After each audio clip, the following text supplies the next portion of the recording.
Do you know what this is? This is one very wet polishing cloth. If I squeeze this, drips would fall on the floor. Now, polishing cloths should be used dry. So why is it wet, you might ask? It's wet because the cleaner who used this equipment had everything chucked in together. All the cloths and all the products just in the bottom of one bucket. Of course, a bucket is a very efficient way of carrying your equipment, but you need to be organized within that bucket. Now, Active Domestics is not just the name of my YouTube channel. I've actually had a cleaning agency in Brisbane, Australia for 15 years now. And so I've seen many new cleaners and I see these common, really rookie errors. Because I'm old and experienced with cleaning, I sort of see a lot of these things as common sense. But given that I'm seeing people over and over make similar mistakes, I thought I'd make a few videos about really basic cleaning skills. Things that, skills that other more experienced cleaners may just take for granted, or that might not be as obvious to do as what I would think.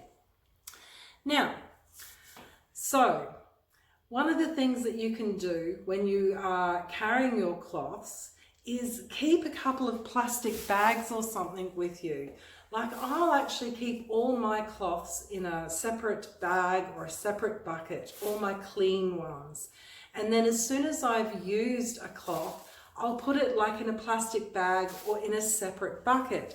That way, I'm keeping my clean cloths and my dirty cloths, which were just used to clean the toilet or the bathroom or wherever, separated. Now, of course, this is something that's going to prevent any cross-contamination of germs. And that's important when you're a professional cleaner. You need to be thinking about these things. If all your cloths are sitting at the bottom of the bucket, not only are they going to spread moisture, but they're also spreading germs. So be thoughtful, be prepared. Think about what you're going to do with those dirty cloths. I often see people put damp cloths on the surface, on a client's surface.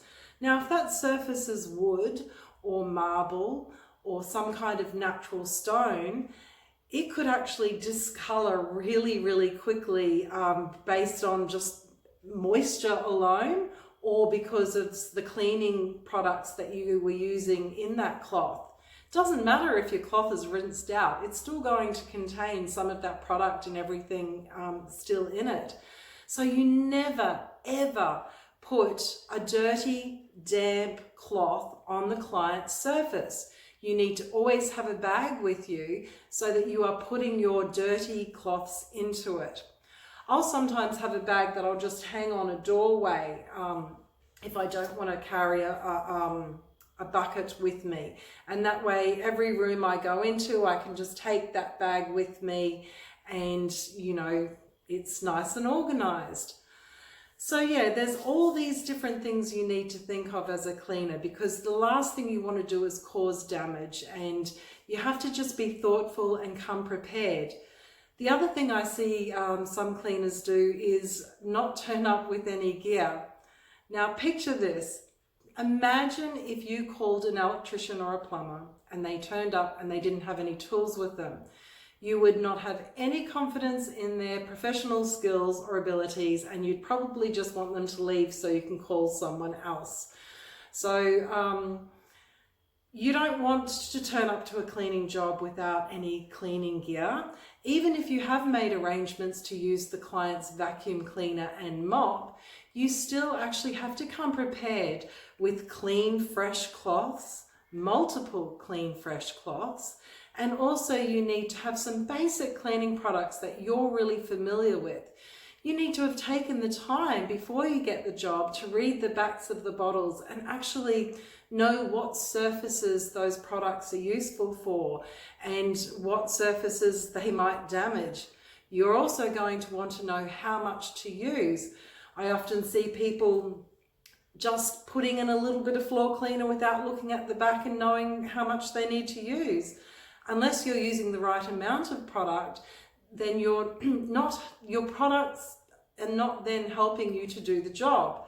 Because after all, your cleaning cloths and your cleaning products are the two key things as your tools to do the job as a professional cleaner. It also helps us be efficient and save time. So the other thing that I find people don't think of is that if they have made an arrangement to use the client's mop, that they don't actually, I often see people just leave the mop sitting in the bucket. Now the only thing that's going to do is make the mop smelly and moldy. No one wants a stinky, moldy mop.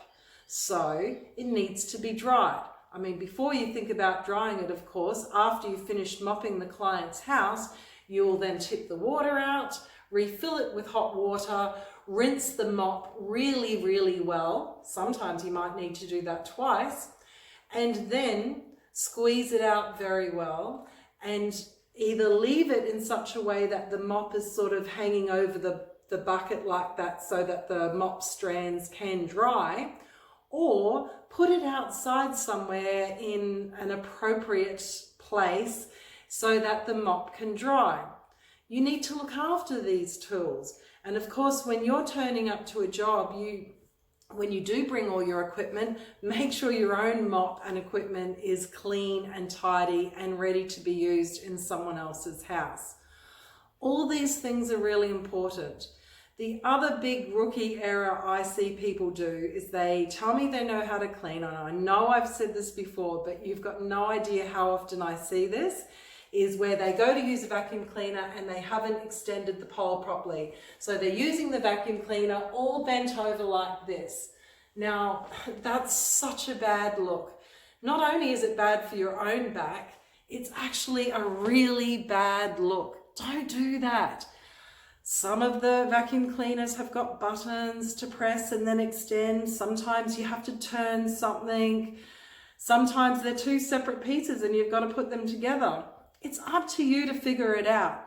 And you know, we're pretty lucky these days because if you can't figure something out, Google it or type it up on the YouTube search thing, and you'll often find that particular model and might be able to watch a quick 2-minute video or something of someone demonstrating about that particular vacuum cleaner.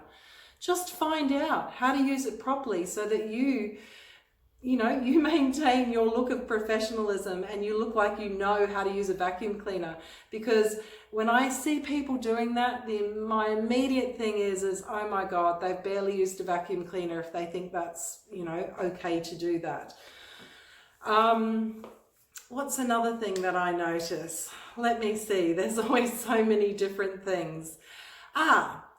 Another key thing that I notice people do is they get their cleaning cloth. Now, here's a wet, dirty one I'll show you. So the cleaning cloths more look like this. They've got sort of a high fiber, a high pile, if you like. They're the actual cleaning cloths. Now, I can't think of an instance where I would use, actually I can. The only time I ever use a completely dry cleaning cloth is if I have one that I've kept separate, like for office jobs, where I'm just going to give the screen a quick wipe over with a dry cloth that has 0 products on it. That is about the only time I'll use a dry cleaning cloth. Many times I have seen people get a dry microfiber cloth and their cleaning product, and they just prepare to spray the multi-purpose spray and wipe it with a dry cleaning cloth. No, if you look at the backs of the bottle, it always says that you need to have a damp cloth. Now, and I don't just mean running it under the water for a couple of seconds, which I've also seen many people do. One thing you'll notice about a really good quality microfiber cloth is that they're highly absorbent and they can actually take quite a while to get wet. If you just give it a quick splash and you hold it up, you'll see that it's mostly still dry. But if you actually hold it under the tap, get it completely wet with warm water is what I would normally use, then squeeze it out really well, and then go about your cleaning. Now, how wet should your cloth be? That's obvious. That's another problem I find people don't know. If you're cleaning something really dirty, then your cloth should be quite wet. You're using the products, you're using quite a wet cloth, and the products and the cloth are working together to collect the dirt or to move the dirt, and you can then remove it with the dirt, rinse your cloth out. Now, if you're at a final rinsing stage, or if you're doing damp dusting or wiping bench tops or anything like that, you want to have quite a well squeezed out cloth. You don't want a lot of moisture in that cloth because you don't want to leave watermarks. So in that instance, it's not actually dirt, like it's not thick dirt that you're trying to remove, or you're in a shower and your initial clean.